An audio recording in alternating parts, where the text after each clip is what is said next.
saudaranya harus dihukum. Siapa yang berkata kepada saudaranya kafir harus dihadapkan ke mahkamah agama. Dan siapa yang berkata jahil harus diserahkan ke dalam neraka yang menyala-nyala. Ini bahayanya kalau kita memiliki karakter seperti orang Farisi. Hidup keagamaan kita sebatas lahir ya, merasa lebih baik daripada orang lain, merasa lebih benar daripada orang lain. Kenapa tidak boleh merasa lebih baik, lebih benar daripada orang lain? Karena ini bahaya. Lama-lama dia akan menghakimi orang lain dengan seenaknya ngomong kamu kafir. Tapi hati-hati loh saudara dengan ucapan kita. Orang yang marah harus, orang yang menyatakan kafir, menyatakan jahil kepada saudaranya harus dibawa ke mahkamah agama, harus dihukum, dan Yesus katakan tapi neraka sedang tunggu. Orang yang dengan sembrono berkata kamu kafir, neraka itu. Maka jangan main-main, harus hati-hati dengan menjaga lidah kita ini. Karena orang yang sampai ngomong kamu kafir kepada orang lain dengan nada tinggi, dengan nada marah, pasti dia merasa lebih baik dari orang yang tidak kafir. Pasti orang yang menyatakan kafir kepada orang lain itu menyatakan diri paling benar, paling baik, lebih benar dari orang lain yang tidak kafir. Maka firman Tuhan hari ini mengingatkan kita, kalau hari ini kita masih menganggap orang lain lebih buruk, lebih jelek daripada kita, dan menganggap diri kita jauh lebih baik, jauh lebih benar dari orang lain, lalu kita menyatakan orang itu kafir, maka hati-hati. Firman Tuhan katakan neraka, hukuman Tuhan sudah menunggu. Itu sebenarnya saudara harus hati-hati. Dalam Matius 5:21-22 itu ada marah, lalu berkata kafir pada orang lain, berkata jahil. Terambil dari kitab Injil Lukas pasal 18 ayat 9 sampai ayat yang ke-14. Kita akan membaca firman Tuhan ini berbalas-balasan. Injil Lukas pasal 18 ayat 9 sampai ayat 14. Demikian firman Tuhan. Dan kepada beberapa orang yang menganggap dirinya benar dan memandang rendah semua orang lain, Yesus mengatakan perumpamaan ini. Ayat 10.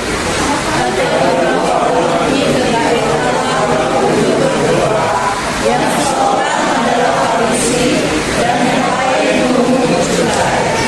Orang Farisi itu berdiri dan berdoa dalam hatinya begini, ya Allah, aku mengucap syukur kepadamu karena aku tidak sama seperti semua orang lain, bukan perampok, bukan orang lari, bukan pezina, dan bukan juga seperti pemungut cukai ini. 12.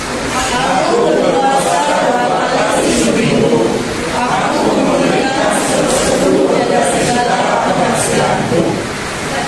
Tetapi pemungut cukai itu berdiri jauh-jauh, bahkan ia tidak berani menengadah ke langit, melainkan ia memukuli diri dan berkata, ya Allah, kasihanilah aku yang berdosa ini.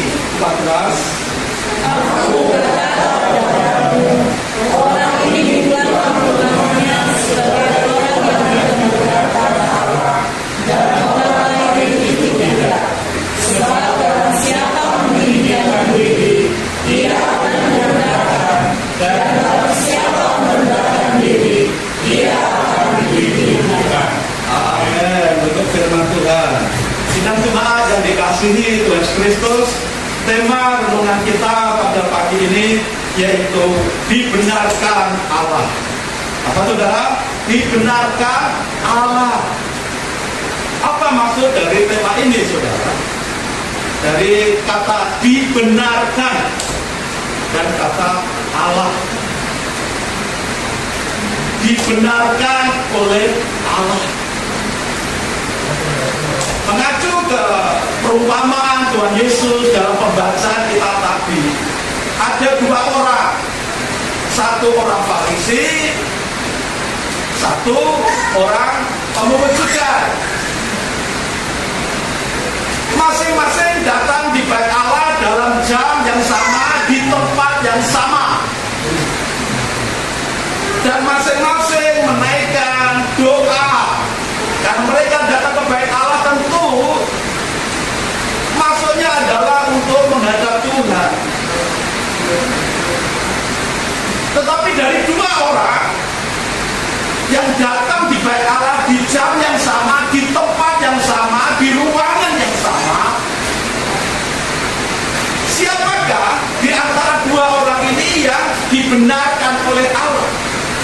Dibenarkan oleh Allah dalam pengertian diampuni dosanya, lalu setelah diampuni dosanya oleh Allah, dianggap benar, dinyatakan benar oleh Allah.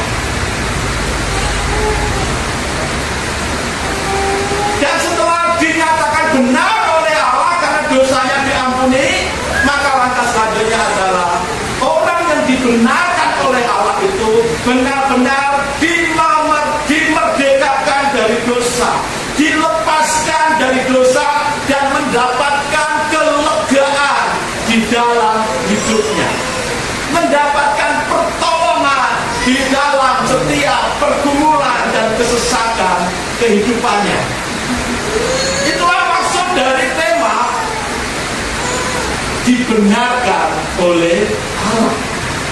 Nah, tentu pada hari ini firman Tuhan ini untuk kita semua yang hadir beribadah di jam yang sama, di ruangan yang sama, di tempat ini. Apakah kita termasuk orang yang dibenarkan oleh Tuhan dalam pengertian dosa diampuni, lalu Tuhan melayakkan kita, berkenan kepada kita, dan melihat, memandang kita sebagai orang benar karena dosa kita sudah diampuni. Kita akan menilai di dalam diri kita masing-masing pada saat ini, termasuk golongan yang manakah saya ini? Seperti pemungut cukai kah? Atau seperti orang Farisi kah? Mari kita lihat bersama-sama. Ada satu pertanyaan yang akan kita renungkan dan jawab bersama-sama melalui tema dibenarkan oleh Allah ini. Apakah syarat supaya kita dibenarkan oleh Allah? Atau hal-hal apakah yang membuat kita dibenarkan oleh Allah? Dalam pembacaan kita tadi, kita akan menjawab beberapa dari ayat yang kita baca tadi. Yang pertama, kita melihat kita dibenarkan Allah. Syaratnya satu, jangan membenarkan diri seperti orang Farisi. Jangan membenarkan diri, meninggikan diri seperti orang Farisi. Saudara, orang Farisi itu, kalau di Alkitab manual itu ada kamus Alkitab, saudara bisa buka apa arti Farisi. Farisi itu adalah salah satu golongan ahli agama yang begitu taat, yang begitu setia secara letterlet, secara hurufiah, melakukan, menaati firman Tuhan dalam hidup sehari-hari. Itu orang Farisi. Begitu ketat dia mengikuti aturan firman Tuhan, tetapi mengikutinya secara hurufiah.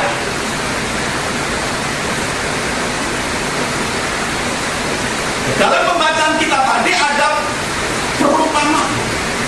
Orang Farisi itu datang ke bait Allah menaikkan doa-doanya.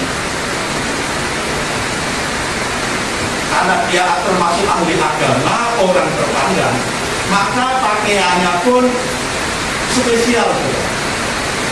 Pakaian ahli agama yang bernama Farisi, yang disebut orang Farisi itu pakaiannya pun khusus. Pakaian seorang guru agama, ahli agama, yang dianggap mumpuni, menguasai di bidang keagamaan, hukum-hukum agama, dalil-dalil agama, dia tahu dan dia menaati itu secara hurufiah. Saudara sekalian, dari pakaiannya saja orang sepintas melihat sudah bisa mengenali, oh ini ahli Taurat, oh ini orang Farisi.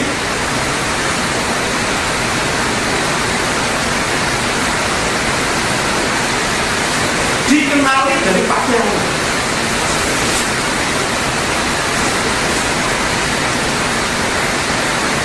Pakaiannya itu bukan pakaian yang secara umum dipakai oleh orang biasa.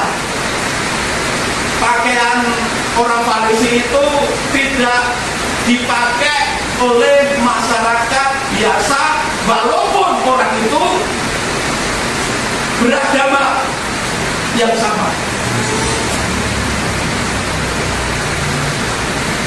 Apakah ada yang kira-kira supaya aku dilihat orang, maka aku harus memakai pakaian sesuai dengan kehidupan saya?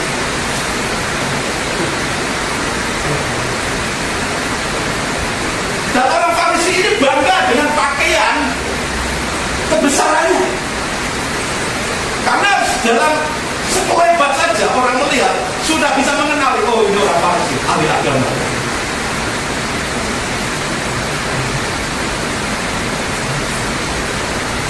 Orang Farisi begitu bangga dengan pakaian yang dikenakannya.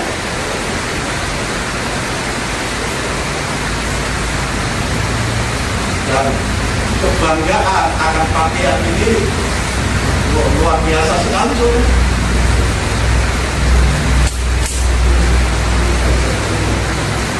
Lalu ada ciri khusus lain di badan, saudara. Orang Farisi itu di badannya juga ada tanda-tanda, karena ibadahnya orang Yahudi itu ada sujudnya itu dosor sampai kepala ini tidak nyentuh ke tanah.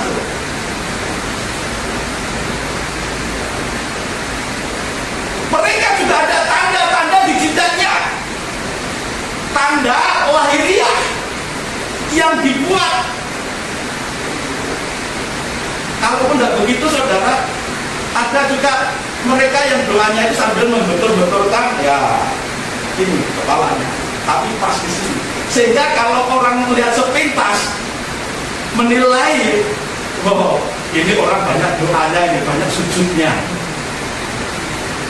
Dan itu juga menjadi satu kebanggaan. Jadi kebanggaan ahli agama yang disebut Farisi itu satu, karena pakaiannya; dua, karena ada tanda-tanda yang di jidatnya hitam.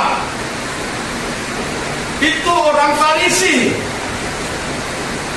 Dan bangga dengan tanda itu, karena apa? Dengan melihat pakaiannya, dengan melihat tanda di sini, orang akan segan dan sungkan dan memberi nilai tinggi secara ukuran keagamaan.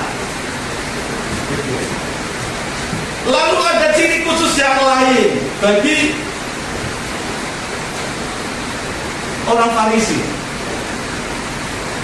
Dalam Injil Lukas yang kita baca tadi ayat 12 dikatakan, aku berpuasa 2 kali seminggu, aku memberikan 1/10 dari segala penghasilanku, dan lain-lain. Itu kalau disambung banyak aturannya di dalam ibadah yang mereka taati. Mereka bawa persembahan ini, persembahan itu, persembahan ini, macamnya banyak. Lalu ada tata cara keagamaan yang begitu rumit dan mereka taat.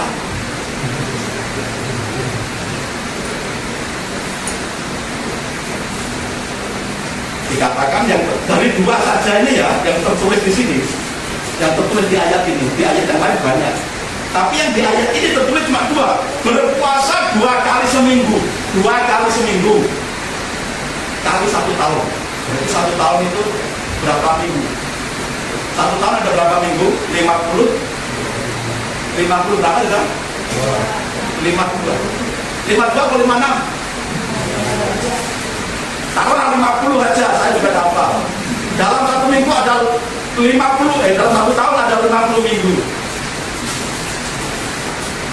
Seminggu 2 kali, kali 50. Seminggu puasanya 2 kali, kali 1 tahun.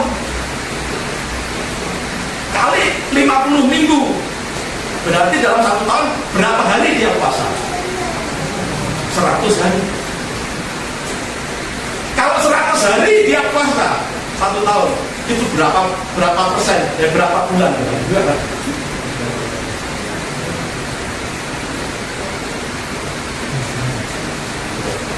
Itu baru puasa Senin Kemisnya. Kalau orang Jawa Senin Kemis itu baru puasa Senin Kemis. Kalau rutin dalam 1 tahun itu sudah 100 hari. Itu sudah 2 bulan lebih puasanya dalam 1 tahun. Kita tidak sebut. Itu orang Farisi. Itu sebabnya ketika dia berdoa dengan pakaian kebesarannya, dengan tanda-tanda di jidatnya, dengan berbagai aksesoris kebesaran yang lain, dia bangga dengan dirinya sendiri. Bahkan dalam kata-kata doanya tadi disebutkan, doanya padahal dalam hati,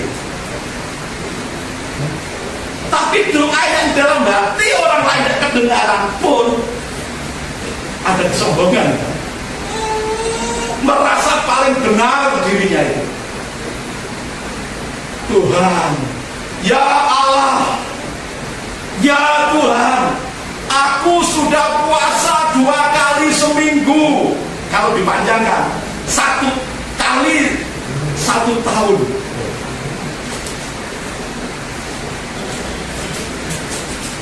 Aku sudah memberikan persembahan 1/10 dan aku sudah melakukan aturan-aturan agamaku seperti yang kau mau. Gitu kan? Kebanggaan kepada pakaian, atribut, tanda-tanda lahiriah fisiknya yang kelihatan beribadah, lalu apa yang semua yang dia kerjakan sebagai tuntutan ibadah, semua menjadi kebanggaannya. Ini loh aku Tuhan, aku sudah melakukan semuanya.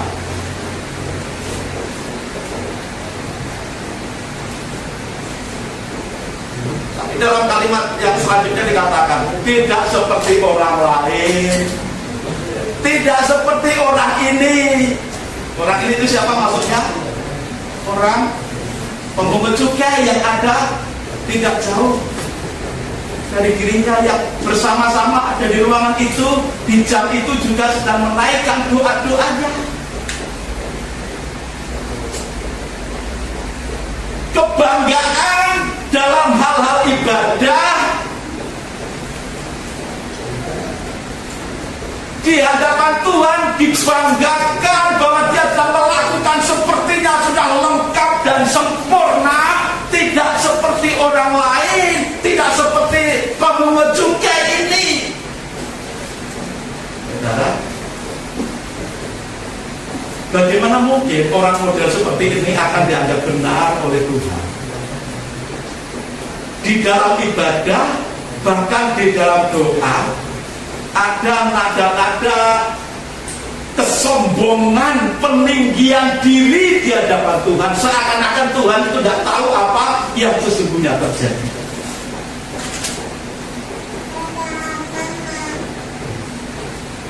Dan ayat ini juga di dunia modern hari-hari ini sebagai orang percaya yang mengaku pengikut Tuhan, mari kita introspeksi diri kita. Kalau kita ingin dibenarkan, diampuni Tuhan, hal pertama yang terpenting adalah jangan menganggap diri paling benar di hadapan Tuhan. Jangan membenarkan diri seperti orang Farisi di hadapan Allah.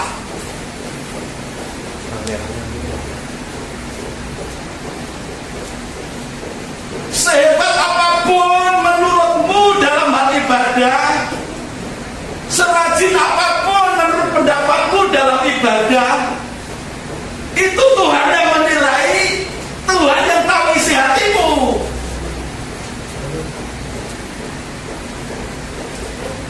Bahkan jangan meniru orang Farisi yang melalui menurut anggapannya paling sempurna ibadahnya, justru merendahkan orang lain. Tuhan tidak mau seperti itu. Tuhan lebih tahu isi hati orang Farisi. Tuhan lebih tahu isi hatimu. Tuhan lebih tahu apa maksud-maksudmu dengan ibadah yang kau bangga-banggakan, yang kita bangga-banggakan. Ini bukan berarti, karena ada yang menafsirkan ayat yang ke-12 ini, ada yang beranggapan orang Farisi ini, aku berpuasa 2 kali seminggu, aku memberikan 1/10 dari segala penghasilanku. Berdasarkan ayat 12 ini, mereka berusaha membenarkan dirinya sendiri. Loh, kalau begitu puasa itu tidak perlu. Toh ini orang Farisi mengatakan seperti itu, tapi di hadapan Allah, ya orang Farisi itu tidak dibenarkan rupanya. Kalau begitu, tidak perlu kita berpuasa.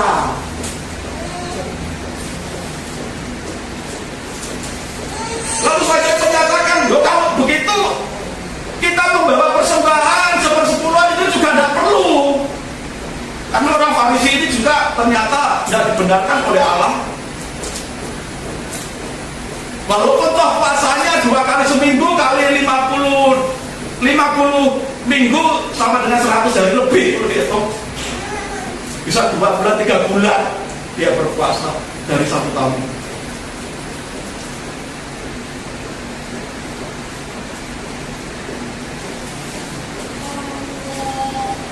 Dengan berbagai alasan orang berusaha membenarkan. Oh kalau begitu tidak usahlah puasa, tidak usah perpuluhan, juga tidak usah terlalu rajin lah ibadah. Untuk apa rajin-rajin ibadah? Toh itu bukan menjadi alasan kita dibenarkan kok.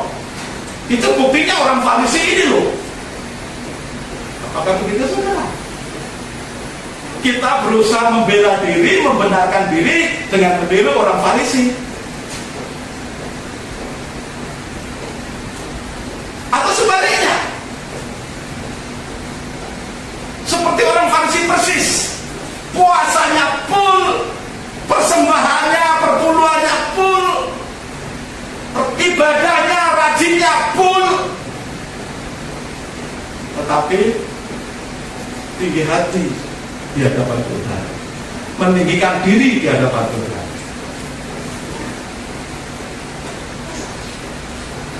Seakan-akan dengan pakaian kebesaran keagamaannya, seakan-akan dengan rajinnya ibadah, rajinnya melakukan segala aturan-aturan keagamaan, itu menjadi alasan Tuhan untuk mengampuni dosa, membenarkan dia.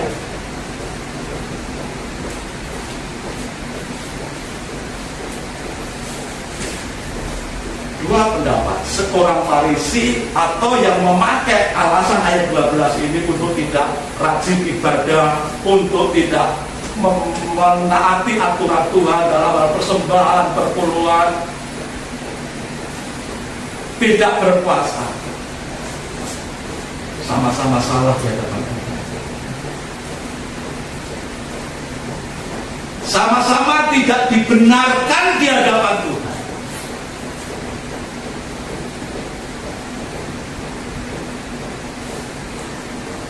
Aturan Tuhan harus kita jalankan dengan penuh kesetiaan dan ketaatan. Hal-hal yang baik, pakaian ibadah yang wajar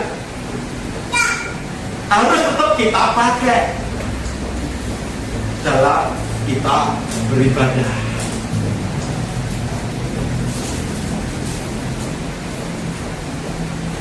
Tapi itu bukan, jangan menjadi alat bagi kita untuk meninggikan diri, membenarkan diri di hadapan Tuhan. Itu juga bukan menjadi alat kita untuk memaksa Tuhan. Tuhan, aku sudah membayar perpuluhan, Tuhan, aku sudah setia berbakti, Tuhan, aku sudah berpuasa, Tuhan, aku sudah memakai pakaian yang sopan di gereja, Tuhan ini. Maka kabulkanlah Tuhan. Ampunilah dosa-dosa dan pelanggaran itu ya. Bukan itu yang Tuhan mau. Kalau kita mau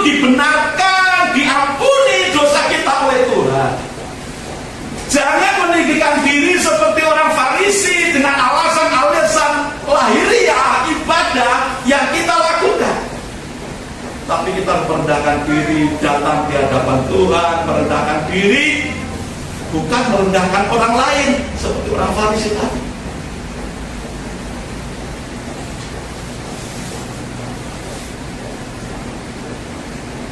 Dan Tuhan jelas tidak berkenan dengan apa yang dilakukan oleh orang Farisi. Karena dia memberikan diri di hadapan Tuhan, membenarkan dirinya sendiri di hadapan Tuhan. Yang punya hak membenarkan itu kan Tuhan, saudara, bukan diri kita sendiri. Oh, kalau begitu aku sudah benar ini, bukan. Yang berhak menilai dan membenarkan kita hanya Tuhan yang Maha Tahu, hanya Allah yang Maha Tahu.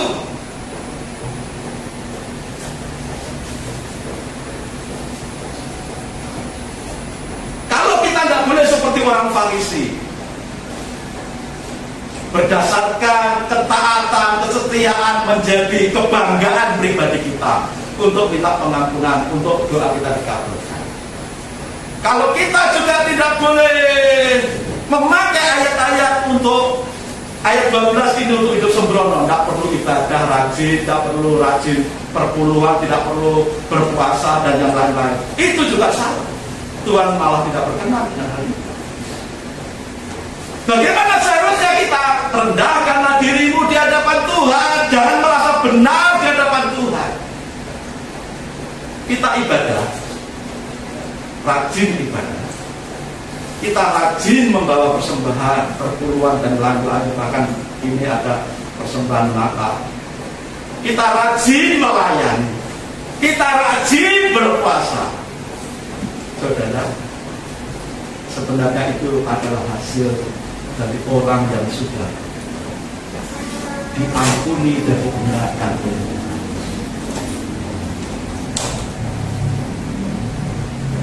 Orang yang sudah merasa diampuni dosanya oleh Tuhan, orang yang sudah dibenarkan hidupnya oleh Tuhan, dia akan mengungkapkan rasa syukur, rasa cintanya, rasa kasih sayangnya kepada Tuhan dengan cara bagaimana? Selalu rindu hadirat Tuhan. Kerinduannya akan hadirat Tuhan itu diwujudkan dengan kesetiaannya dalam beribadah. Kerinduannya akan hadirat Tuhan, rasa syukurnya karena Tuhan sudah mengampuni diri hidupnya dari segala dosa dan pelanggarannya, diwujudkan dengan cara bagaimana, saudara? Rajin ibadah, bersekutu dengan Tuhan. Ibadah secara pribadi, yes, rajin. Ibadah secara bersama-sama seperti ini, yes, kita juga rajin. Ibadah pribadi seperti di penkop di atasnya, jangan jemu-jemu berdoa. Itu dalam ibadah pribadi di rumah. Tapi dalam ibadah bersama kita juga harus rajin. Dan itu menjadi tanda atau ciri orang yang sudah diampuni oleh Tuhan. Hasil orang yang diampuni dosanya, dibenarkan oleh Allah, dia akan banyak mengungkapkan rasa syukurnya. Rasa syukurnya itu diungkapkan dengan cara bagaimana? Rajin ibadah, rajin perpuluhan, rajin persembahan, rajin berpuasa, rajin melakukan hukum-hukum Tuhan.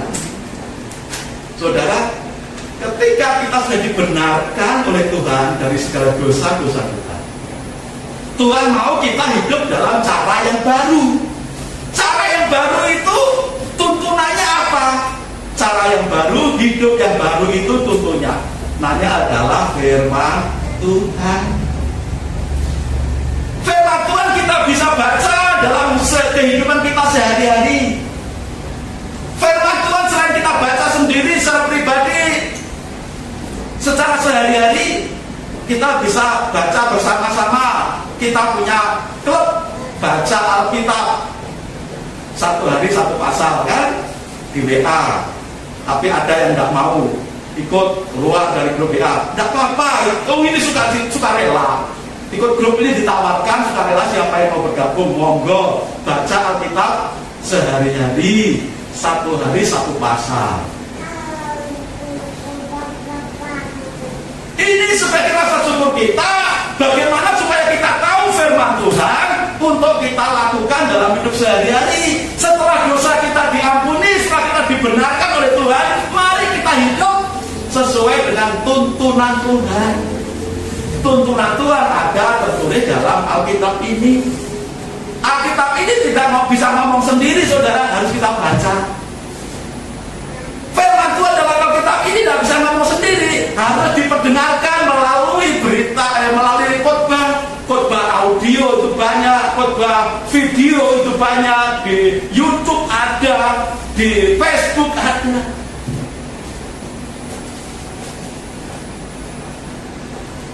Dan melalui ibadah-ibadah bersama seperti ini dalam gereja-gereja lokal, Tuhan menuntun umatnya untuk bagaimana kita menjalani hidup baru setelah kita diampuni dari segala dosa dan dibenarkan oleh Tuhan. Jadi kalau kita melakukan ibadah seperti ini, memberikan persembahan kita, persepuluhan kita, kita rajin ibadah, kita berpuasa dan macam-macam, ini sebagai rasa syukur kita kepada Tuhan yang sudah mengampuni dan membenarkan hidup kita. Bukan seperti orang Farisi, ketaatan ibadah, ketaatan puasa, ketaatan dalam hal persembahan itu menjadi sarana untuk menuntut Tuhan. Bukan, harus kita. Yang benar itu orang yang sudah dibenarkan di hidupnya, orang yang sudah diampuni dosanya, maka dia pasti seperti orang yang jatuh cinta itu, tidak mau jauh dari pasangannya, tidak mau jauh dari Tuhan, tidak mau jauh, pokoknya selalu dekat. Kerinduannya untuk selalu dekat dengan orang yang dikasihi. Kalau dalam hal keagamaan itu diwujudkan dalam kesetiaannya, ketaatannya dalam ibadah, dalam persembahan, dalam berpuasa, dalam melakukan hukum-hukum itu sebagai tanda ketaatan dan bakti kita. Kenapa? Istilah dulu seringkali kalau ada orang tanya, mau kemana? Cak, ini saya mau kebaktian. Kalau dulu umumnya kan begitu, mau kemana? Mau kebaktian. Istilah berbakti kepada Tuhan itu ya seperti ini, ibadah bersama-sama. Dalam ibadah bersama-sama ada pujian, ada doa, ada persembahan, ada macam-macam. Berbakti. Jadi kalau kita melakukan tuntutan aturan hidup baru sesuai dengan firman Tuhan, maka itu sebagai rasa bakti kita kepada Tuhan yang sudah mengampuni kita dan membenarkan kehidupan kita. Jadi supaya kita diampuni dan dibenarkan oleh Tuhan, pastikan jangan seperti orang Farisi, tapi rendahkanlah hati kita di hadapan Tuhan. Yang kedua, jangan merasa lebih baik dan merasa lebih benar dari orang lain. Ayatnya ayat yang ke-11. Orang Farisi itu berdiri dan berdoa dalam hatinya begini, ya Allah, aku mengucap syukur kepadamu karena aku tidak sama seperti semua orang lain, bukan perampok, bukan orang zalim, bukan pezina, dan bukan juga seperti pemungut cukai ini. Merasa paling baik di antara orang lain, bahkan merasa paling baik di antara orang yang ada di ruangan ibadah. Ini tidak mau seperti itu.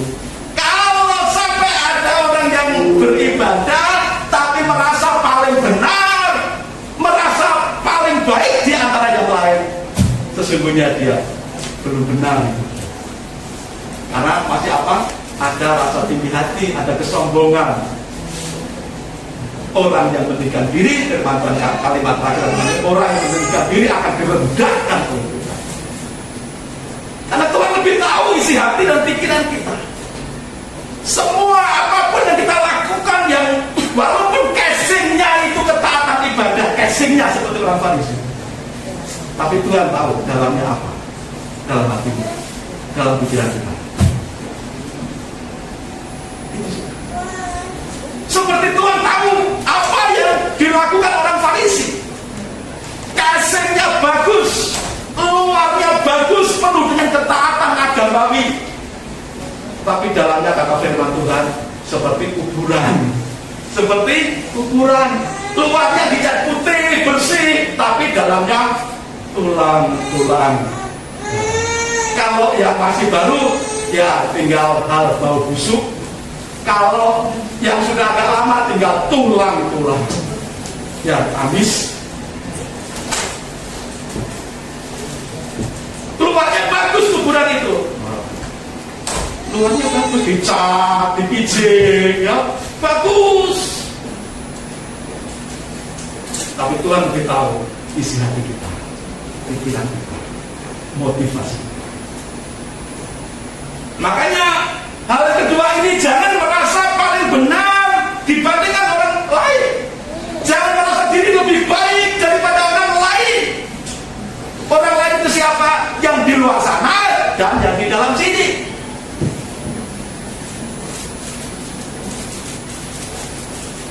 Orang Farisi dalam doanya tadi, aku lebih bukan seperti orang lain yang di luar, dan aku bukan seperti orang ini dan yang ada di luar.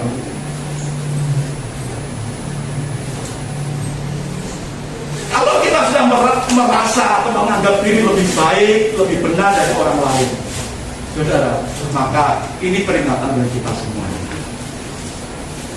Karena Tuhan menguji hati kita dan pikiran kita. Ya. Dan bahaya lebih jauh kalau kita menganggap diri kita paling benar dan lebih baik daripada orang lain. Ada yang bahaya lebih jauh yang Tuhan tidak mau terjadi itu dalam diri kita setiap anak-anak. Dalam Matius 5 ayat 21 sampai 22. Kamu telah mendengar yang difirmankan kepada nenek moyang kita, jangan membunuh. Siapa yang membunuh harus dihukum. Tuhan Yesus sudah bercakap-cakap dengan orang banyak tentang hukum Tuhan. Kamu sudah mendengar firman, jangan membunuh. Siapa yang membunuh harus dihukum. Yes, mereka jawab yes. Orang yang membunuh harus dihukum. Orang yang menghilangkan nyawa sesamanya harus dihilangkan nyawa. Orang yang mencuri bisa dipotong tangannya.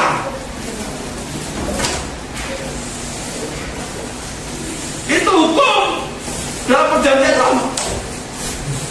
Tapi Tuhan menyatakan apa di dalam ayat 22? Tetapi aku berkata kepadamu, setiap orang yang marah terhadap saudaranya harus dihukum. Siapa yang berkata kepada saudaranya kafir harus dihadapkan ke mahkamah agama. Dan siapa yang berkata jahil harus diserahkan ke dalam neraka yang menyala-nyala. Ini bahayanya kalau kita memiliki karakter seperti orang Farisi. Hidup keagamaan kita sebatas lahiriah, merasa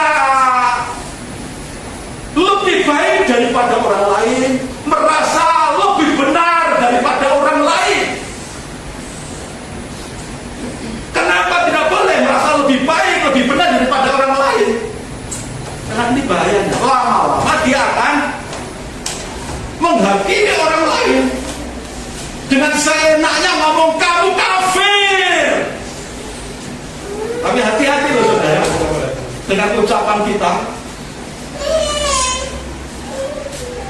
Orang yang marah harus, orang yang menyatakan kafir, menyatakan jahil kepada saudaranya harus dibawa ke mahkamah agama harus dihukum, dan Yesus katakan tapi neraka sedang menunggu orang yang dengan sembrono berkata kamu kafir.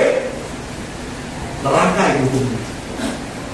Maka jangan main-main, harus hati-hati dengan menjaga lidah kita gitu.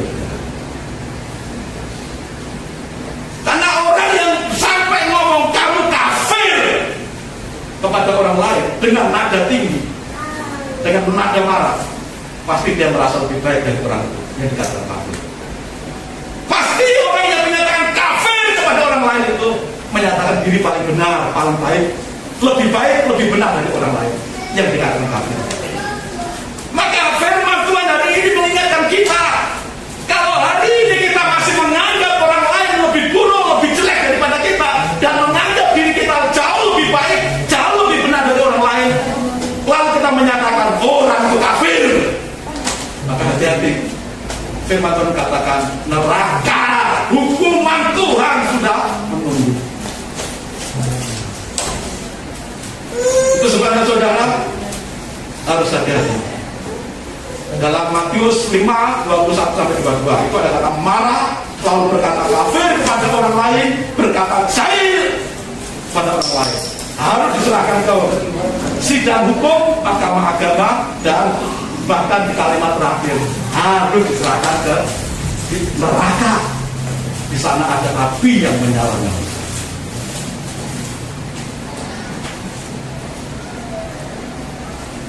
Supaya kita dibenarkan, jangan seperti orang Farisi yang merasa benar. Jangan seperti orang Farisi yang menganggap diri lebih baik dari orang lain. Yang ketiga, supaya kita dibenarkan oleh Tuhan, kita merendahkan diri seperti pemungut cukai. Saudara, siapakah pemungut cukai pada zaman itu? Pemungut cukai itu dikenal sebagai orang yang berdosa. Berdosa, orang yang kejam kepada sesamanya. Kenapa? Karena pemungut cukai itu dipercaya oleh pemerintah penjajah pada waktu itu untuk menarik pajak. Nah, seringkali dia menarik pajak itu melebihi apa yang ditargetkan pemerintah. Melebihi target. Maksudnya apa? Yang targetnya untuk jatah pemerintah di store, sisanya dipakai sendiri. Itu sebabnya karena tuntutan dari pemerintah dan tuntutan kebutuhan pribadi yang tidak terkendali itulah, maka para pemungut cukai itu seringkali menarik cukai, menarik pajak jauh lebih tinggi dari ketentuan pemerintah. Ada kalau tidak menarik cukai pajak jauh lebih tinggi, kadang-kadang pemungut cukai ini kong kali kong dengan wajib pajak, saudara. Kong kali kong.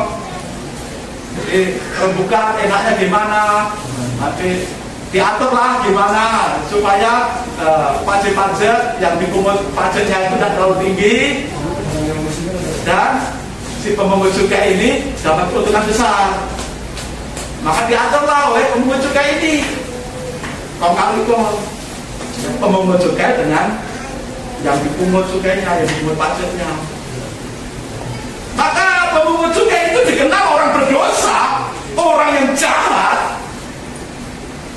orang yang dibenci masyarakat pada zaman itu. Yang mendekati pemungut cukai itu biasanya ya orang-orang itu yang mau kong kali kong supaya pajaknya rendah.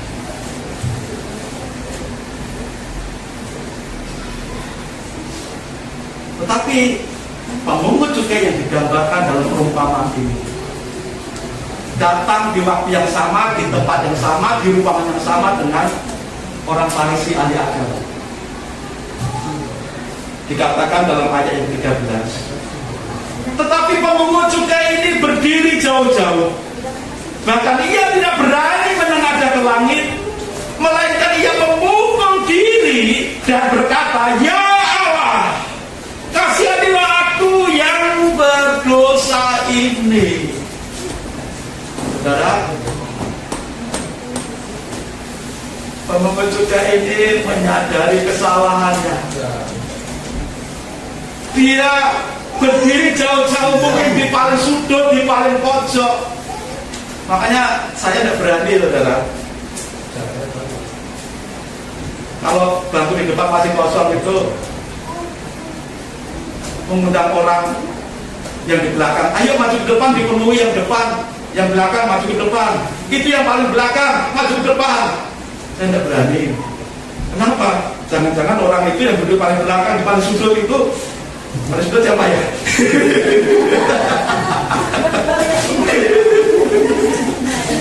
Pak Heru.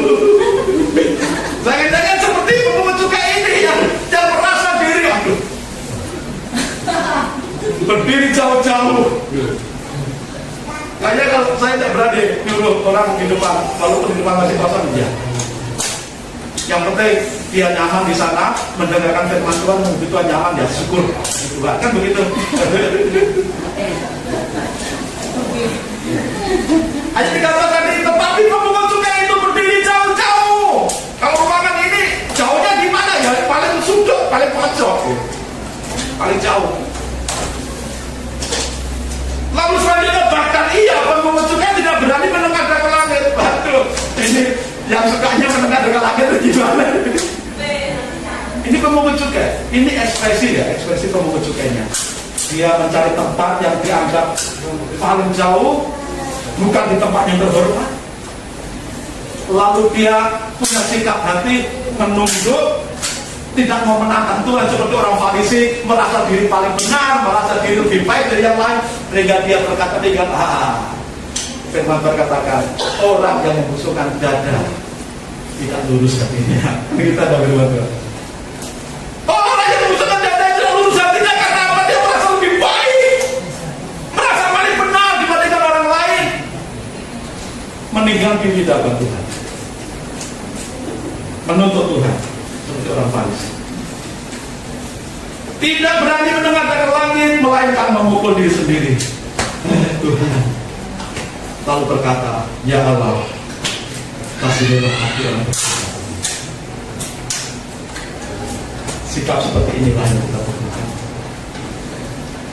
merendahkan diri di hadapan Tuhan. Dalam hidup sehari-hari, kita seperti orang Farisi, baik sadar atau tidak, kita melakukan banyak dosa. Kalau orang Farisi kan jelas dia memang sadar, dia narik pajak jauh lebih tinggi dari ketentuan. Kalaupun menarik pajak lebih rendah, itu karena kembali kok. Tapi dalam hidup kita mungkin ada bentuk dosa lain.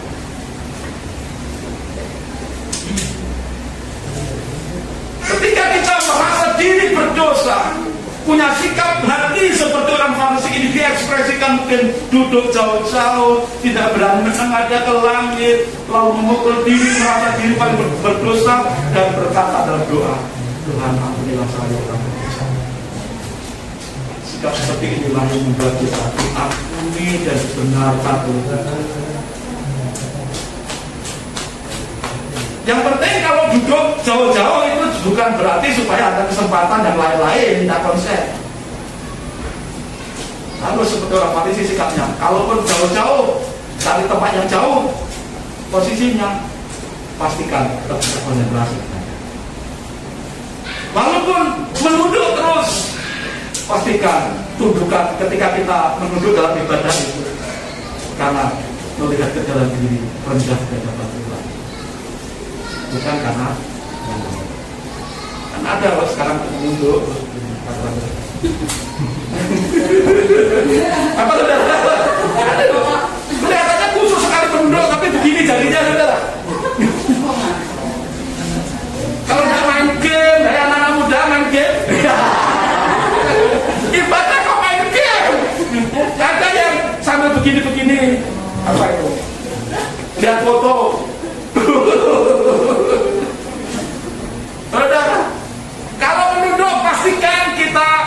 seperti orang pemungut cukai tadi.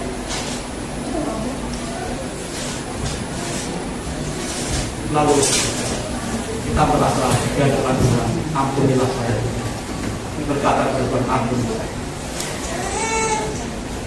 Dan orang seperti inilah yang akan dibenarkan.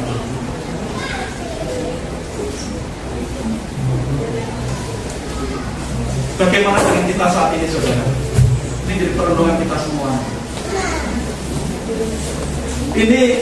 Ini menjadi kritik ke dalam kita menjelang Natal. Ini menjadi kritik bagi kita semua. Kalau kita ingin mengalami kemenangan, tema Natal kita, para pemuda mengambil tema victory, kemenangan.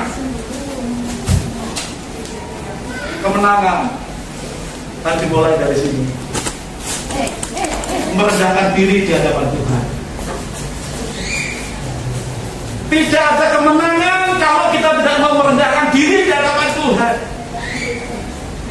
Victory, kemenangan, harus tunduk diri, merendahkan diri di hadapan Tuhan, minta pengampunan Tuhan.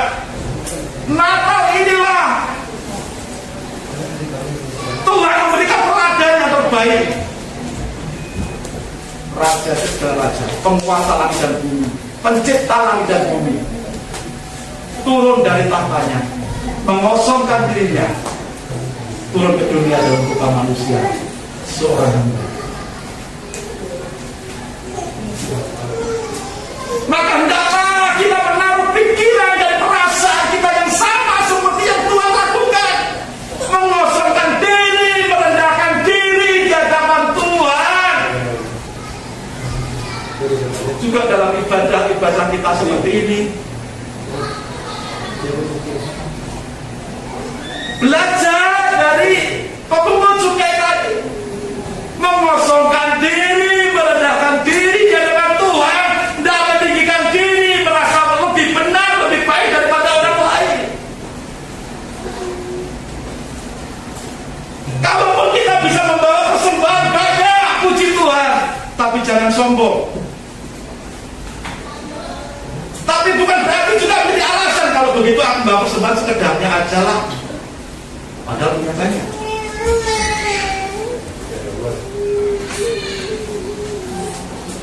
kita bisa beribadah setiap hari bagus, tapi ibadah rajin, ibadah jangan menjadi kesombongan, tinggi hati, merasa lebih baik dari orang lain. Kalau ada berkata, kalau begitu aku ibadahnya juga nyantai saja. Jangan. Orang yang dibenarkan oleh Tuhan, diampuni dosanya, dia akan menunjukkan rasa syukurnya, mengungkapkan rasa syukurnya dengan kesetiaannya, berbakti lebih lagi kepada Tuhan.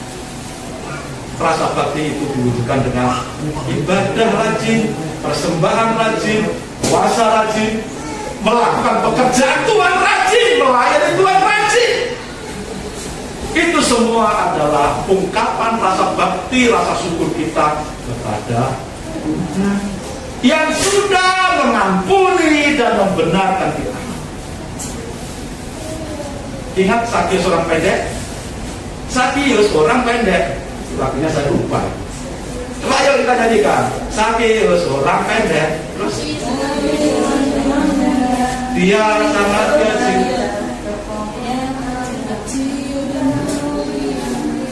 Ya, bapak-bapak ibu hafal semua lagunya itu. Tapi ada kalimat terakhir setelah dia diampuni dosanya oleh Tuhan. Apa yang dia kerjakan? Jika ada di antara orang-orang yang sudah kuambil hartanya, maka akan kau kembalikan berapa kali lipat, saudara? Berapa kali lipat?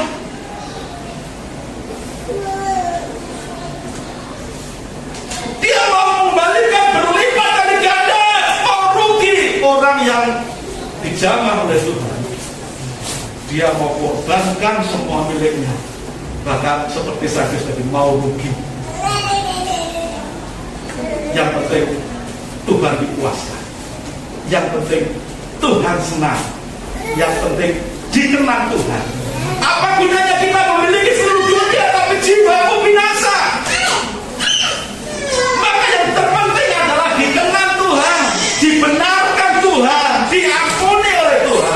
selanjutnya hidup kita, mari kita hidup berbakti kepada Tuhan.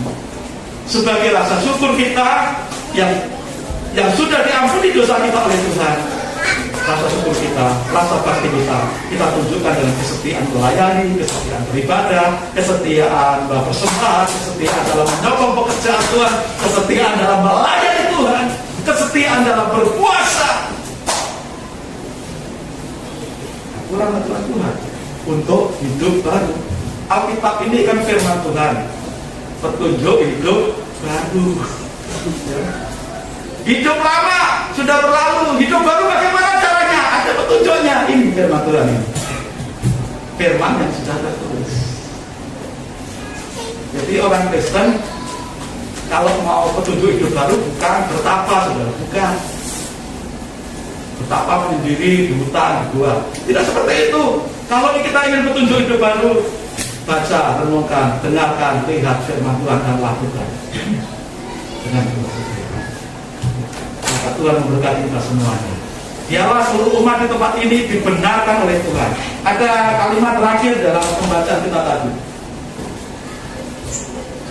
ayat yang ke-14. Kita baca bersama-sama ayat 14.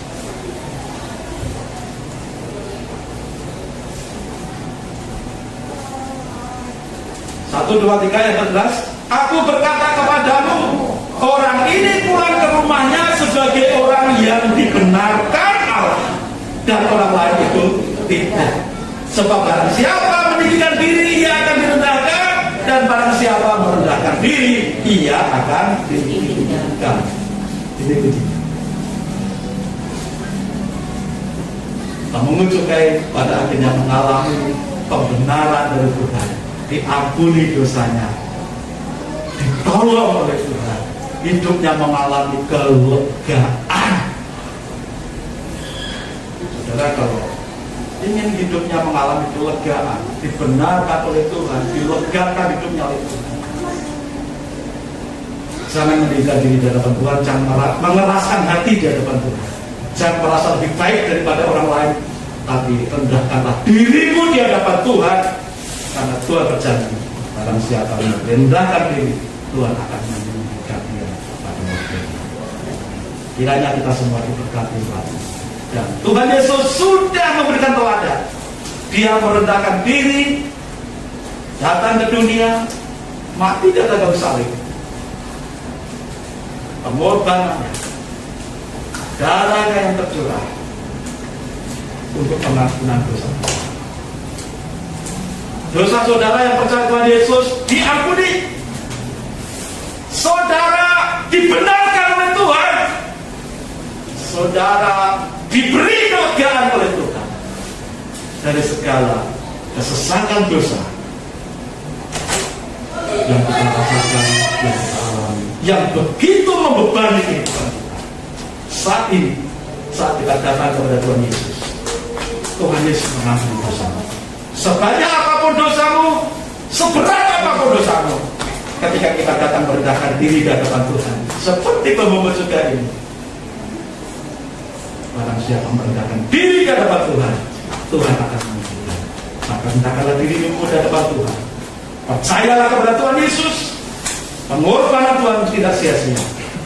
Pengorbanan Tuhan sangat mahal, tapi itu semua untuk saudara dan saya dan seluruh dunia yang mau percaya diselamatkan. Amin.